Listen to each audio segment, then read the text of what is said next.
Welcome to the WITS annual meeting, WITS Vision for 2020. I want to thank all of you for taking time out of your schedules to be with us tonight. My name is Jeremy Cole. I'm with the law firm Jones Day. I currently serve as the WITS board president and also as a WITS volunteer. And we're excited to share with all of you tonight WITS Vision for 2020. Before we begin, we want to thank the Chicago Athletic Association for providing this beautiful space to us tonight. We also want to thank Patrick Hatton, who unfortunately couldn't be here with us. Patrick is the general manager of the CAA and also a current WITS board member. So we'd like to thank Patrick and the CAA staff, not only for their help tonight, but also for selecting WITS as their nonprofit partner beneficiary for the year, and also for all of the great work that they have done volunteering in the WITS Midday Mentoring Program at Drake Elementary School. So please, a round of applause for the CAA.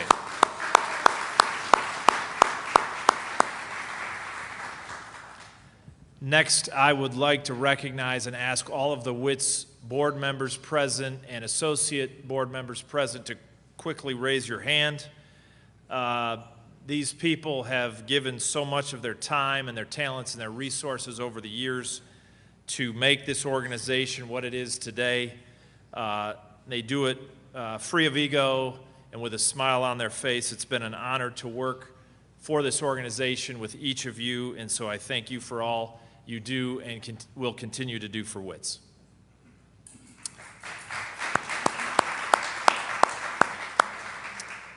WITS takes a unique and holistic approach to advancing students through one-on-one literacy, mentorship, and through teacher professional development, better known as our Rochelle Lee Teacher Award Program.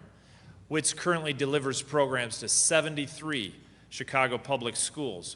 WITS is the largest nonprofit literacy provider in CPS, and WITS is also the largest literacy mentor volunteer corps in the nation, now with more than 1,800 volunteers. More than 4,000 teachers have gone through the Rochelle Lee Teacher Award Program, and we do this work at zero cost to CPS and at zero cost to our partner schools. WITS is completely funded by the private sector, which means that WITS and the students we serve are immune from some of the budgetary pressures that can arise from time to time, and every dollar an hour given to WITS directly impacts thousands of students across our city. We stand on the shoulders of our founders of our organization, and we were thrilled to celebrate last year our 25th anniversary. But tonight, we look to the future. And to help explain our vision, I want to introduce to you two individuals who share a passion for this organization, who share a commitment to young people across our city, and who, despite initial appearances, are actually fun guys to be around. One is Ed Tilley, the Chief Executive Officer at CBOE, and also a WITS board member. And before we hear from Ed, I want to introduce you to Phil Hildebrandt, the Chief Executive Officer at Siegel, Bryan and Hamill, and current chairman of the WITS board. Phil?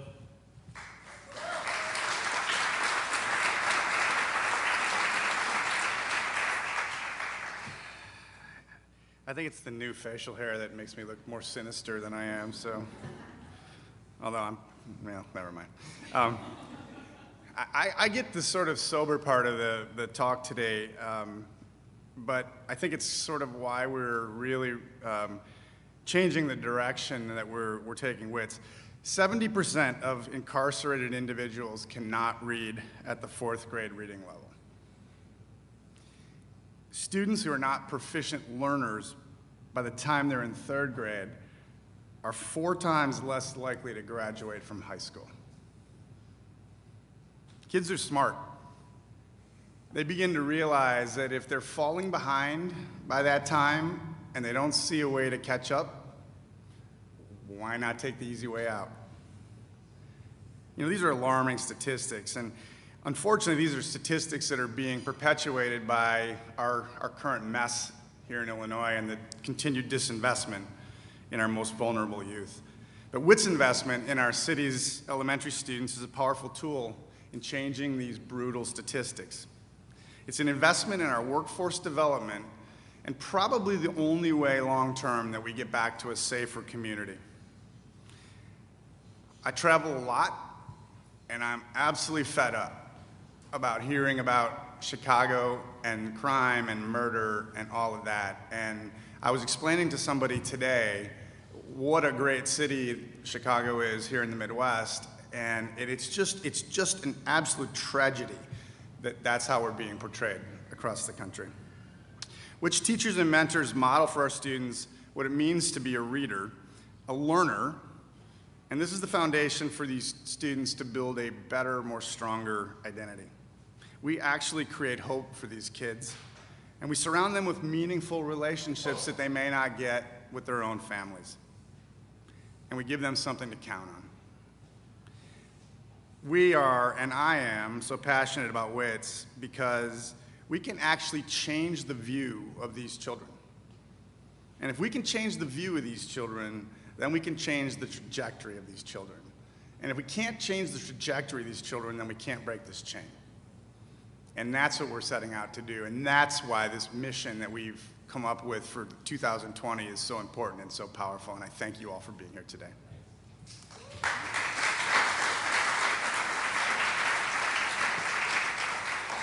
Thank you, Phil.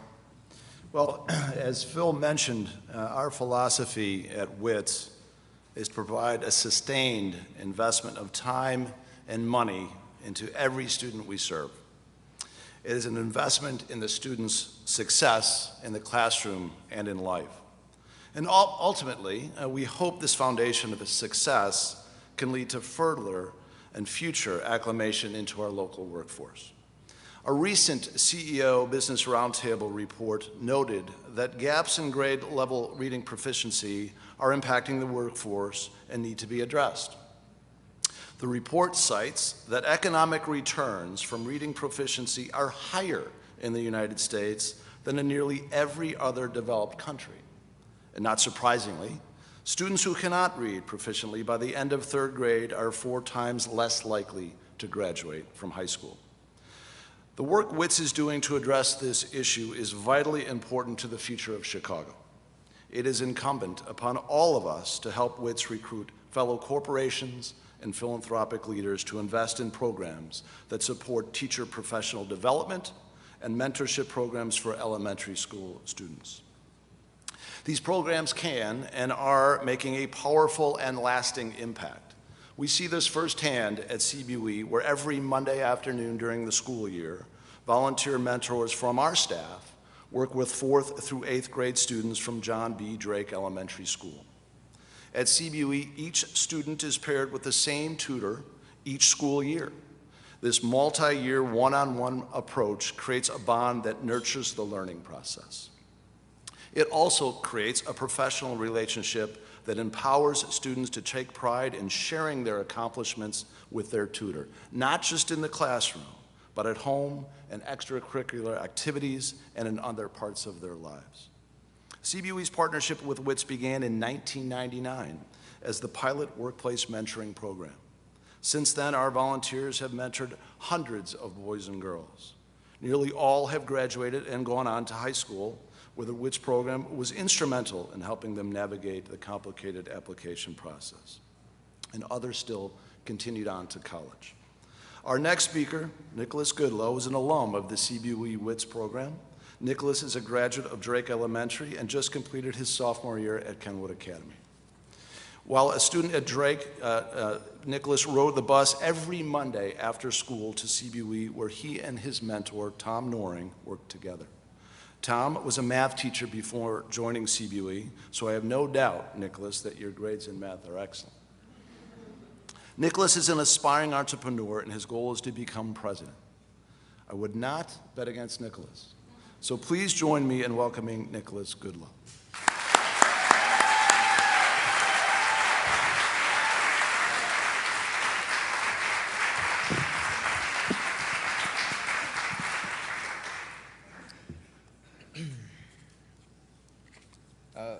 Good evening, everyone. I would first like to start out by thanking Mr. Tilley for that wonderful introduction. And I would also like to thank Ms. Brenda Palm for inviting me here today to talk about my experience with WITS. WITS is a program I participated in for 4 years. I started at the Workplace Mentoring Program at the Chicago Board Options Exchange when I was in 4th grade, and I participated all the way through 8th grade. During that time, I had a lot of fun. From learning about the trading process that happens on the main trading floor, to putting on exciting performances with my friends on special holiday celebrations. WITS is something I really enjoyed, and it was an honor to participate. One of the most important moments was meeting my mentor, Mr. Tom Noring, who helped guide me to strengthen my reading skills. Tom also had a bigger impact on my life that helped shape the person that stands before you today. He could tell you how in the beginning I was very shy and didn't have much conversation with him. But as time went by, he helped me to step out of my comfort zone, and today we have a strong relationship. So Tom, I thank you for that. You know, as a kid, like Mr. Tilley said, I always wanted to be president, but I didn't exactly know what that meant until my exposure to CBOE, I developed my interest in business. And because of this, I was accepted to the Gray Matter Experience. This is a nonprofit program founded by Ms. Brittany Robbins, where myself and 23 other African-American students were selected to participate in a 9-week entrepreneurship cohort. The coolest part was we got to create our own businesses and compete in a Shark Tank-like pitch competition for potential investment money. I was fortunate enough to win first prize. Yeah, thank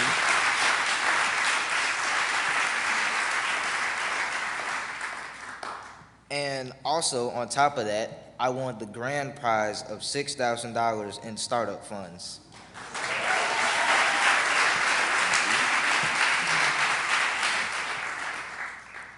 And through that, with the help of 3 intelligent young ladies by my side, Recruiting was born.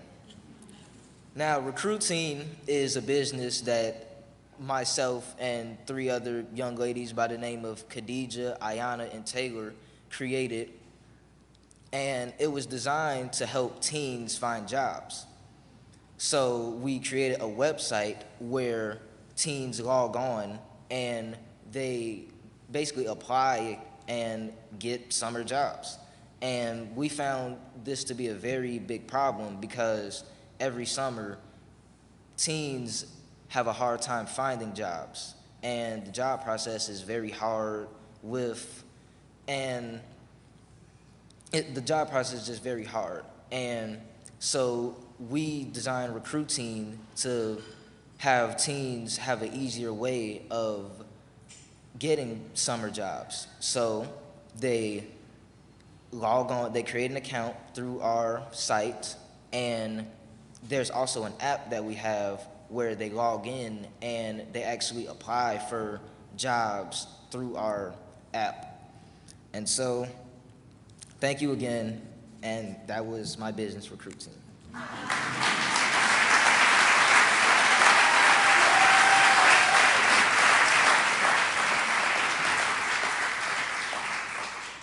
Well, Nicholas, I have no doubt that some of us in the room may be looking to you to give us a job someday, or that we'll be voting for you. Hi, everyone. I'm Brenda Langstraat Palm, and I have the honor of being the CEO of WITS. Phil, Jeremy, and Ed, our dream team, thank you for your leadership on the board and for hosting us tonight. The staff team at WITS is the best. Could we recognize them, WITS team? The impact of the work that they do every single day is beyond measure. They really give it all for every student in our programs every day. They are family, and it is an honor to support the work that they do. So tonight we officially welcome the 2017-18 class of Rochelle Lee Teacher Awardees. This summer, our teachers have access to more than 150 hours of professional development in literacy best practices. They also receive a stipend to select a library of diverse and engaging books that really draw students in and hook them on reading. Currently, CPS does not have a budget for school libraries, so these libraries in the classrooms are so important. Last year, we hosted a welcome reception for the 2016-17 Rochelle Lee Teacher Awardees. And it was on the same day of a big announcement about significant budget cuts to many of our schools. I see some of our principals who are nodding. We remember that day. So the list of schools came out and the percentage of budget cuts that they were going to have to anticipate. And I remember sitting in my office and I was just feeling the weight of this, right? Like being a leader myself, just knowing what it means when resources are uncertain and you start to think about what that might mean for the work that you're doing and how that directly impacts the kids that you're working with. So I thought, how am I supposed to walk into this reception and greet these teachers? And what kind of mood is everyone going to be in? And what in the world am I supposed to say, right, to assure them? So I walked into the reception, and the whole mood of the room was completely opposite of what I anticipated. The energy was incredible. Teachers from schools around the city meeting each other, engaged in conversations, principals who are there with their teachers, standing with them, celebrating them. And I was so moved by this, I will never forget it for the rest of my life. I know some of our staff members remember that too, because we didn't know what to anticipate. And, this room filled with talented educators, their optimism and unwavering focus on the greater good of the kids and willing to just set everything else aside and to celebrate that moment. So to our teachers this year, I welcome you in the same way that I welcomed our teachers last year. And I want to remind you that you have chosen the greatest profession of all professions.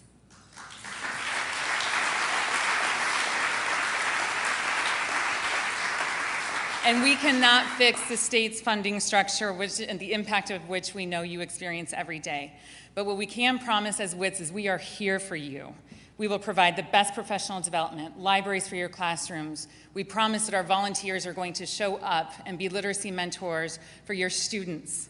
So we can promise you that we are there. And to our principals, when you have to close your doors and make those very, very difficult budget decisions, what we know you never have to do is to decide whether or not WITS programs will continue, because we are here and we are not going anywhere.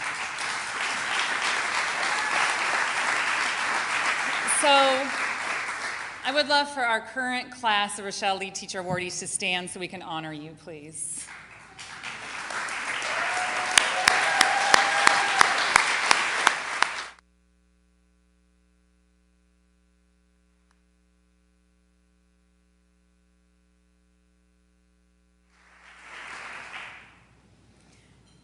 Speaking of budgets, I just do want to be clear that WITS is apolitical. Our focus is direct service to the students in our schools. We are not an organization that advocates for policy change. That being said, we are advocates for more than 10,000 students in 73 neighborhood schools in 43 neighborhoods across the city. Currently, the state invests, and I know many of you, probably most of you in the room know this. Currently, the state invests 81 cents on the dollar into our low-income students. This funding formula puts Illinois at the bottom of the states. 20% of our state's low-income fourth graders are at grade-level reading proficiency, compared to 55% of their wealthier peers. So as advocates for our students, WITS helps to fill the gap of the continued disinvestment in our most vulnerable youth. As both Ed and Phil mentioned, in the fourth grade, students need to make the transition from learning to read to reading to learn. And there's extensive research that demonstrates that the future of each student is shaped by this benchmark. We need to give them the support to achieve proficiency by the fourth grade and provide continued mentorship through the eighth grade to ensure that our students are engaged as readers and learners and aren't starting to fall through the cracks. What WITS can do is bring invaluable resources to schools like Lozano and Melody and McClellan and Talcott and Drake, where WITS operates every program in our portfolio from pre-K through eighth grade. When WITS saturates schools with programming, we invest nearly $100,000 into the school. And that's not even counting the value of the volunteer hours, thousands of volunteer hours. Just yesterday, we heard from Ms. Golliday, the principal at Drake Elementary, who shared that 80% of the third graders who are in the WITS program this year finished the school year at grade level reading. This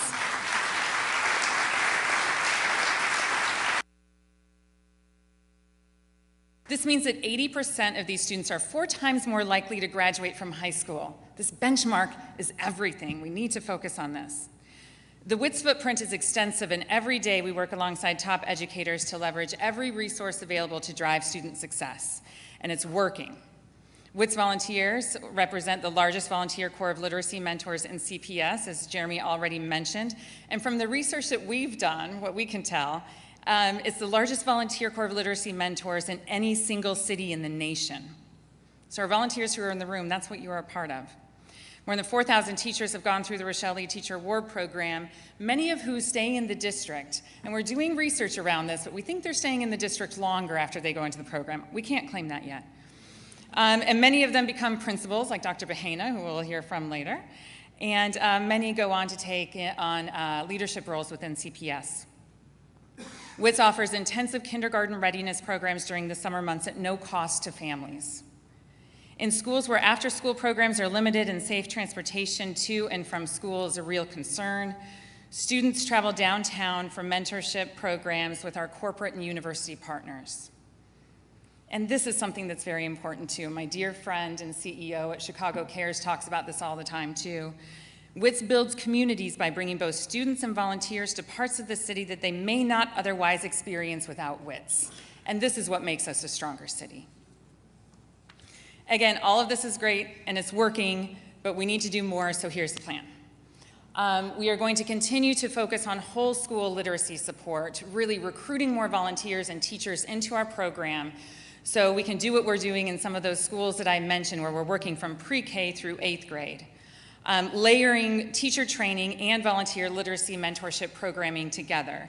Now, this is a unique program model as a result of our recent merge with Boundless Readers, and it gives WITS a holistic approach to literacy support in neighborhood schools. Many of these neighborhood schools just don't have the resources for these sorts of programs. We will advance students toward grade level reading proficiency. We know this is already happening in a lot of our schools, but over the years, when WITS was only a not only a volunteer program, but focused on volunteer programs, we were looking at reading level growth to really tell if our programs were working or not. Now that we have this combined model and we're seeing whole school impact, we're going to start to look at how WITS is driving students to grade level proficiency, especially looking at key benchmarks in kindergarten readiness and 3rd and 4th grade reading. So looking at proficiency is next. Then eventually what we will do is take a high-level look at the formula that drives school culture that is infused with a love of literacy. So how can we partner with other organizations? Many of our literacy organization partners are in the room today. What is that formula and how can we start to replicate that? Anecdotally, we see the difference in the schools where we have multiple WITS programs. When we walk in, we know that. You know, even our volunteers recognize students that they worked with, 3 years ago, 4 years ago. We know that's happening. We will build collaborations with other nonprofits and funders to streamline, deepen impact, and build pipelines of services in our neighborhood schools. We are all in this together, and there are really cool collaborations that are emerging in our sector. Organizations that really understand that there is no one solution, we all have to work together. I want to thank many of our nonprofit executives and corporate and civic leaders who are here tonight. We're all thought partners right now, right? And we're all thinking about what is the next move to bring this together and start to move the needle in 3rd and 4th grade reading proficiency. Many of our colleagues here tonight are working with organizations that are doing the urgent, very, very urgent work of re-engaging the more than 60,000 youth aged 16 through 24 who have dropped out of school or are not in the workforce, these opportunity youth, and trying to re-engage them. To reduce this number now and in the future, both intervention and long-term approaches are necessary, are essential. We have to take both approaches. WITS is at the ready to lead the long-term approach to addressing the challenges that face our youth. Ed Tilley mentioned the recent CEO Business Roundtable report, which I'm just going to reiterate. It states that a focus on improving third grade reading proficiency offers a uniquely powerful lever to address many aspects of the skills gap over the long term. In fact, the economic returns from reading proficiently are higher in the United States than in every other developed country. So these are the CEOs in our nation coming together and saying, what are the biggest threats right now to our economic engine? And this is what they are reporting on. This approach is absolutely critical. So every hour and dollar given to WITS will drive this work, and it's an investment into our city's future. So thank you. I look forward to our continued work together, and thank you for being here tonight.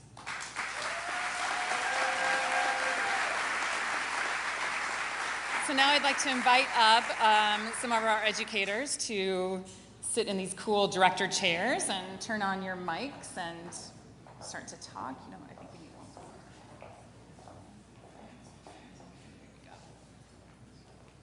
So I'm just going to stand here at the mic and then ask you all a few questions. These are some of the most innovative and talented educators in Chicago Public Schools, and they're all our partners, and some of y'all are even on our board. Unfortunately, the work that they're doing is not often making headlines. Other things about Chicago Public Schools make headlines, but we really want WITS to become a forum where the city can hear about these wonderful things that are happening in our schools, these innovative approaches to driving student success. So with us tonight, we have Dr. Bahena, who is the principal at Talcott Fine Arts and Museum Academy, correct? Dr. Bahena is a former Rochelle Lee Teacher Awardee and just joined our board. Dr. Shoffner, recently Dr. Shoffner, congratulations, same with Dr. Bahena. The principal of McClellan Elementary School, where we have all of our WITS programs. Ms. Golliday, who is at Drake Elementary. We also have all of our programs there, and recently just joined the WITS board. And Ms. Dobson, who's a literacy specialist at Brown Elementary School. So I just talked about how you're taking an innovative approach to driving student success in your schools and really creating that culture of a love of reading, a love of literacy in your schools where we know there are limited resources. If one of you could just jump in and talk to us about some of the things that you're doing, some of the things you're implementing that's working.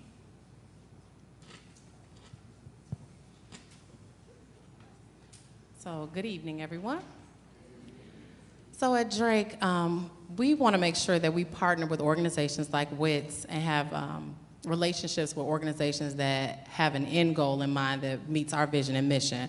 And so any organization that comes in, so we have a Real Men Read program, we work with Reading in Motion, so any program that comes in, we let them know this is the targeted goal at the end of the year and your programs have to match that. And so we want to make sure that we foster a love of learning and a love of reading with our students through all of the programs that we have and through making sure that our staff members are trained and understand the importance of it. So 3 R's in our building that are important are relationships, relevance, and rigor. And so we want to make sure that those 3 R's resonate across the building in order to make sure that everybody's on the same page with fostering a love of learning for our students. Well, I would just say at Brown Elementary School, I mean, WITS plays a huge role in the support of the love of reading for students because so many times a lot of our activities become things that you have to do. This is something that they enjoy doing, and so bringing the love of reading back into school has been phenomenal, working with WITS. We happen to be partnered with the Chicago Bulls Association. They're right across the street from our schools, so they also offer lots of incentives for our children as far as reading. They get tickets to the games, and the Bulls players come over and do different things. And so the partnership and the engagement and community pieces that you all have spoke about and how important it is to have that community part to just show children that reading can be enjoyable. It is enjoyable, and bringing that love back, I think, is one of the biggest things that WITS helps us do with our kids. I can say for Talcott, Talcott is one of the schools in the area with a very high number of English learners. I think Lozano, who's here, Terry, she's here. We are with two schools in Edward 6 with the highest number of English learners. So I think WITS has such an important role because we have a dual language program. We rely on the Spanish language development because that's the language our students know best. So that means that they learn how to read in the Spanish language. So WITS, I think, has such a critical role because they have this role of a bridge from Spanish to English. I think the results show that students are doing great and students are bilingual. This year, for example, in the third grade classroom, both classrooms are partners with WITS. Students did great in the NWA assessment, which is an assessment in the English language. When most part of the time in one of the classrooms, students are learning in Spanish. So I think the innovation that WITS help us with is great because, again, they're learning in the Spanish language how to read, and WITS supports the bridge to the English language. So we are very appreciative of that. I'd like to preface my comments by acknowledging again the Rochelle Lee winners. And the reason is because it's just, it's hard to describe the impact of the Rochelle Lee program, mainly because it's important to understand that with all the WITS programs, and we have multiple programs at our school, the most important thing is about the relationships that are developed between the volunteers and the students. I was driving here thinking about the things that have happened with WITS, and I've got to tell this little story about Erin. And we have a partnership akin to hers with the White Sox. And so every week, 30 of the White Sox employees come to our school, and they read with the student for the academic year. They come every week, except when the White Sox have a game, they can't come that day. And so Aaron came to my office and he says to me, "Did you hear that the White Sox aren't coming today?" I said, "I did, Aaron." I said, "Today they have a game. They can't come on game days." He said, "Well, I went online and it's a night game." and so, I went on to explain to them that even though it was a night game, they have stuff they have to do to get ready for the game. He says, "My guy is in contracts and I don't know what he would have to do." And there's lots of stories like that, and people change. Everyone thinks that this business is education. It's really about relationships, and ultimately, with the Rochelle Lee winners last year, when they came back from their experience of the summer, they came in and they had all these ideas, and they started a book club at the school for the teachers, and that came out of passion that was ignited from the experience. The same thing happens with the programs and the students that participate at my school. That's great, thank you. I'm hoping that some of you might talk a little bit about what happens to your students when they're not hitting that grade level reading proficiency benchmark in those early grades. Ms. Dobson, I know you're very focused on this. You've come out and talked, to our volunteers. Explain a little bit about, what happens to those students when we can't get them to that level. Absolutely, and I think we've all heard those statistics about third grade reading levels, and I've even read, literature that has shown numbers as low as first grade.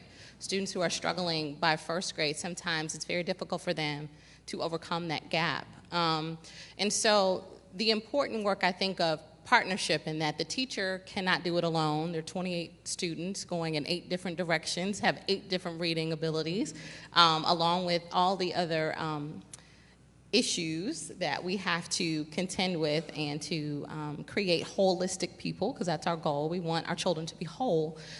It's so important, and it's been said already on the panel, the relationship building is essential. And I have a student, a story I guess I could share about Robert, who's in 3rd grade, who was slated for special education. He was on the list to be referred for an IEP for reading at the end of this year, and we've had WITS, my first year at Brown, but they've been there the whole time and been very consistent, which is so important because the kids do look for them. They look for Wednesdays at 1 o'clock. Are they coming? Well, what's happening? Well, he has reached grade level proficiency this year, a child who was scheduled to go into specialized services. So It happens. And so I think the magic behind that is the commitment and the relationship and the bringing. My belief is that knowledge is about a drawing out. It's not a pouring in. And so for me, we found a hook, a relationship, a motivation to draw out of Robert all those things that had been hidden and made him look as though he was a deficient reader. And so by building those relationships, by having those conversations, by being consistent, by showing interest in something that they love to do, you know, that piece, it's priceless, really, and we have to do that. It's not an option. We know we have to tie in and build into those kids because failure really is not an option for them. We have to make sure we can do that, so that's very important. Anyone else want to remark on that? What happens to students when you start to lose them by the third, fourth grade? Simply, you're breaking the status quo. I think something that has been the practice, or students knowing that they're not supposed to be successful, I think is breaking that mold, and for them to see this is possible when they build these relationships, when they have these mentors, and it's just to open the door to opportunities, and it's communicating to students, you can be successful. The mentors become role models for them. And just the fact that they sit with them, they talk to them, is showing them, I'm here, and you can do it. And I think we just heard a very talented student, and that's an example that we just need to ensure that every single kid, especially minority students, because it's Black and brown kids, what we're talking about, they feel empowered and they get the confidence just to become different and just to turn this society into something better. You know, I can tell you it took me years to understand and actually own the fact that a lot of students are coming to school without the basic supports that I'm sure most of you had when you were going to school, and that's the simple things such as how was your day at school? And then when you serve a population that does not have that constant reinforcement or even just acknowledgement that what they're doing every day matters, and then you have people come into the building, and then you also have teachers who are focused around making sure they understand that not just reading matters, you matter, and then reading becomes part of who you are, and that's ultimately what you want, is to have students understand that this is part of who they are, and that you respect that, and that you want that to grow, and then they start to see that's important.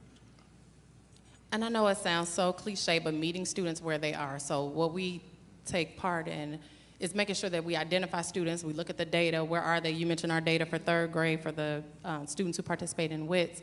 80% of them are reading at grade level. So the students that aren't, what interventions can we put in place for those students? What supports? How do we identify resources and strategies that will work for those students? Because they've experienced so many cycles of failure. How do we empower them and equip them with what they need? So that's what we do. So, Mr. Shoffner, you just kind of touched on this.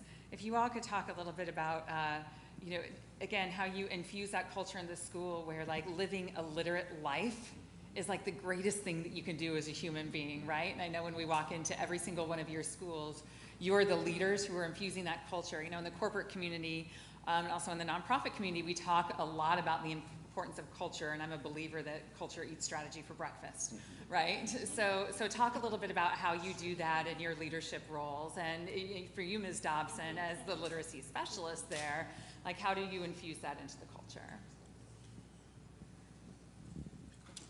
At our school, reading is so huge. Every student has a reading log every week that they turn in. We give awards for reading every 5 weeks. We have staff that volunteer to count the minutes. Parents have to sign off on the reading logs that they take home.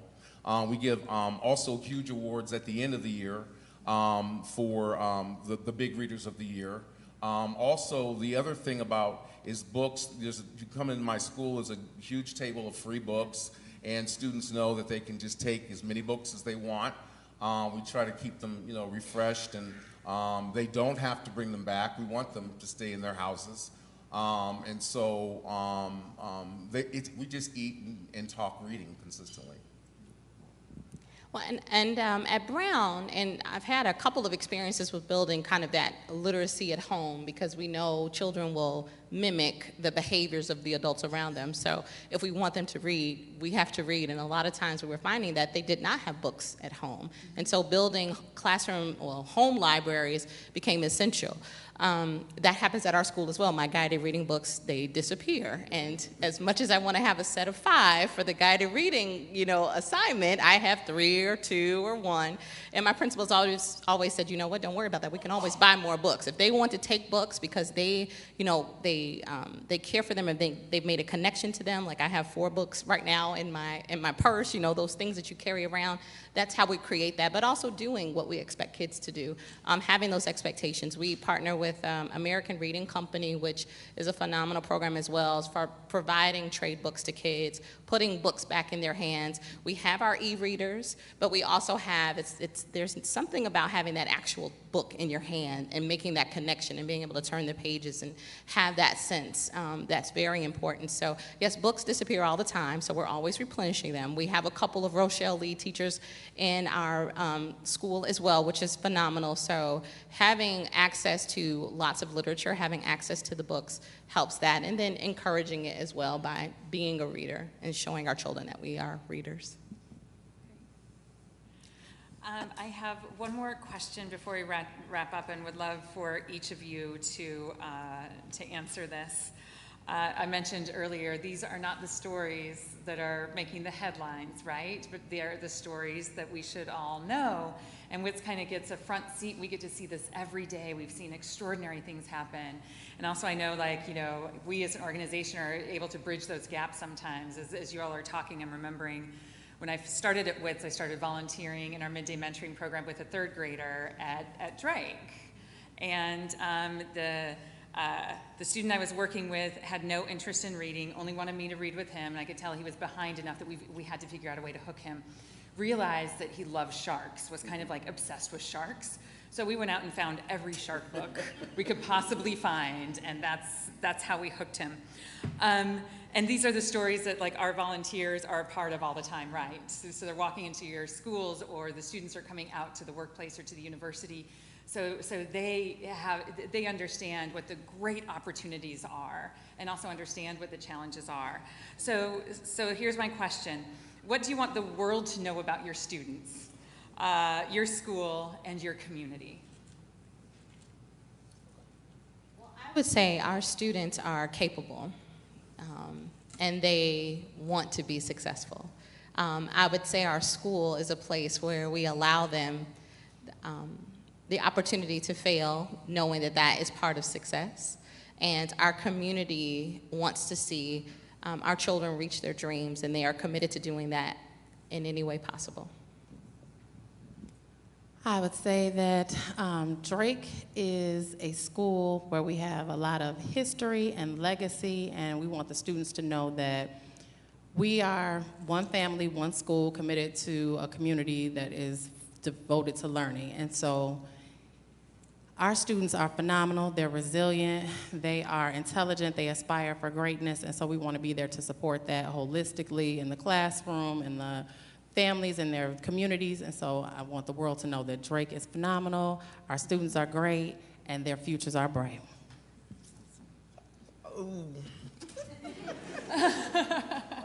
I want you to know that the children of McClellan, there is not one of them that you can't teach as long as you reach them. They all are invested in what the people around them are invested in. They are sponges, and they are sponges not only academically but also emotionally. They are not only inspiring to be around, but they also are inspired very, very easily with consistency, and they respond to that. Yeah, this is a very difficult question to answer in a few words, but I think at Talcott, we truly value the diversity that represents our community, culturally, linguistically talking. I think our goal is for students to know that they're valued, that it's okay and it's great that they speak in a different language than English, that we appreciate, that we love that they're becoming bilingual, that we love that they can be critical thinkers and that they can speak up and ask questions. And as Senator just visited Talcott a couple weeks ago, and they didn't stop in a third grade classroom asking him questions, and he was kind of nervous because he didn't know how to stop him. So I think that's what we are about at Talcott, and I'm very proud of everyone there because I think we're under the same mission. Well, thank you to all of you. It's such an honor to be welcomed into your school every week. And thank you so much.